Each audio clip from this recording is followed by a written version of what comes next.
بسم الله الرحمن الرحيم. قال تعالى: ومن أحسن قولا ممن دعا إلى الله وعمل صالحا وقال إنني من المسلمين. اسی طریقے سے اللہ تبارک و تعالیٰ کی صفتوں میں سے ایک صفت رضا ہے، رضا مندی. اثبات صفت الرضا للہ سبحانہ و تعالی.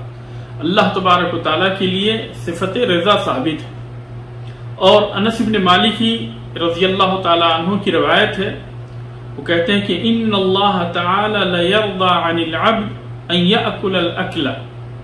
انس بن مالک رضی اللہ تعالی عنہ کہتے ہیں کہ رسول اللہ صلی اللہ علیہ وسلم نے فرمایا کہ اللہ تبارک و تعالی اپنے بندے سے راضی ہوتا ہے جب وہ کھانا کھا لیتا ہے تو کھانا کھانے کے بعد میں فیحمدہ علیہ، اس کے اوپر اللہ تبارک و تعالی کی تعریف کرتا ہے، حمد بیان کرتا ہے.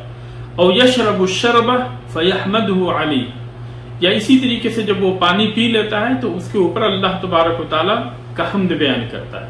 تو اللہ تبارک و تعالی اس بندے سے راضی ہوتا ہے جو بندہ کھانا کھانے کے بعد اور پانی پینے کے بعد میں الحمد بیان کرتا ہے، اللہ تبارک و تعالی کی تعریف بیان کرتا ہے.